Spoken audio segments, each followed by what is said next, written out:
Baal and the Dragon. And King Astyages was gathered to his fathers, and Koresh of Persia received his kingdom. And Daniel conversed with the king, and was honored above all his friends. Now the inhabitants of Babel had an idol called Baal, and there were spent upon him every day 12 great measures of fine flour, and 40 sheep, and 6 vessels of wine. And the king worshipped it, and went daily to adore it. But Daniel worshipped his own Allah. And the king said to him, "Why do you not worship Baal?" He answered and said, "Because I do not worship idols made with hands, but the living Allah, who has created the heavens and the earth, and has sovereignty over all flesh." Then the king said to him, "Do you think that Baal is not a living Elohim? Do you not see how much he eats and drinks every day?" Then Daniel smiled and said, "O king, do not be deceived, for this is but clay within and brass without, and did never eat or drink anything." So the king was wroth, and called for his priests, and said to them, "If you do not tell me who this is that devours these expenses, you shall die. But if you can clarify me that Baal devours them, then Daniel shall die, for he has spoken blasphemy against Baal." And Daniel said to the king, "Let it be according to your word." Now the priests of Baal were 70, beside their women and children. And the king went with Daniel into the temple of Baal. So Baal's priests said, "Behold, we go out, but you, O king, set on the meat, and make ready the wine, and shut the door fast, and seal it with your own signet.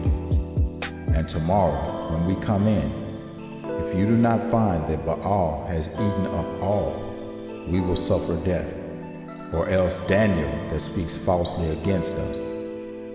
And they little regarded it, for under the table they had made a private entrance, where they entered in continually and consumed those things. So when they were gone forth, the king set meats before Baal. Now Daniel had commanded his servants to bring ashes, and those they strewed throughout all the temple in the presence of the king alone. Then they went out and shut the door, and sealed it with the king's signet, and so departed. Now in the night came the priests with their women and children, as they usually did, and did eat and drink up all. Early in the morning the king rose, and Daniel with him. And the king said, "Daniel, are the seals whole?" And he said, "Yes, O king, they are whole." And as soon as he had opened the door, the king looked upon the table, and cried with a loud voice, "Great are you, O Baal, and with you is no deceit at all." Then Daniel laughed, and held the king that he should not go in, and said, "Behold now the pavement, and mark well whose footsteps are these." And the king said, "I see the footsteps of men, women, and children." And then the king was angry, and he took the priests with their women and children, who showed him the private doors, where they came in, and consumed such things as were upon the table. Therefore the king slew them, and delivered Baal into Daniel's power, who destroyed him and his temple.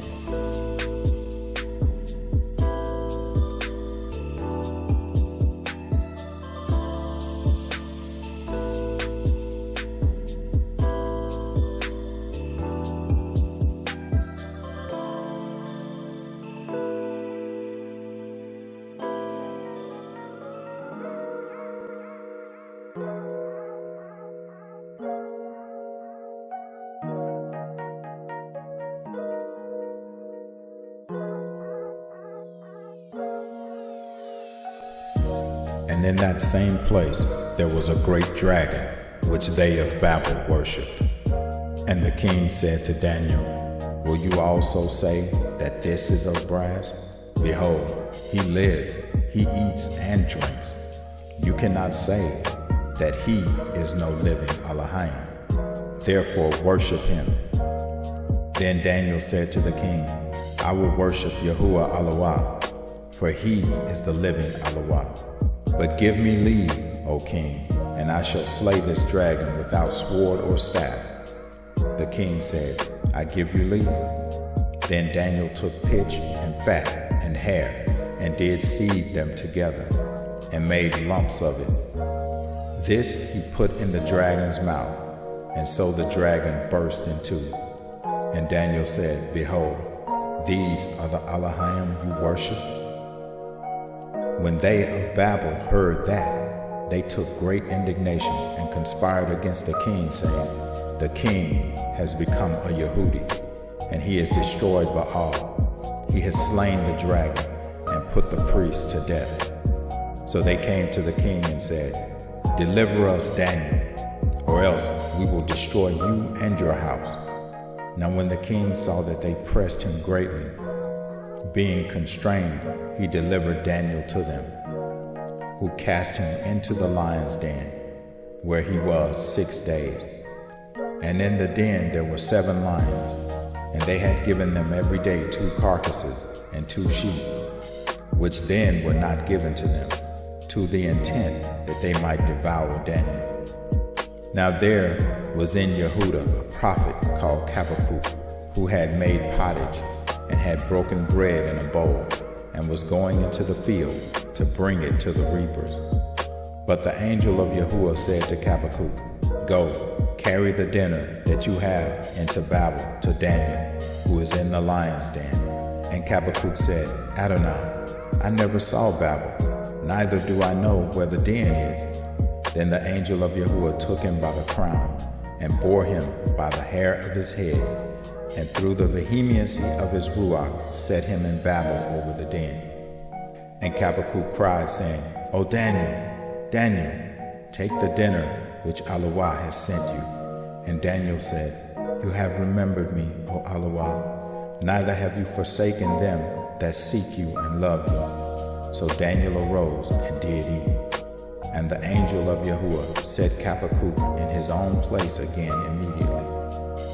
Upon the 7th day, the king went to bewail Daniel. And when he came to the den, he looked in, and behold, Daniel was sitting. Then the king cried with a loud voice, saying, Great is Yahuwah, Elohah of Daniel, and there is none other beside you. And he drew him out, and cast those that were the cause of his destruction into the den. And they were devoured in a moment before his face.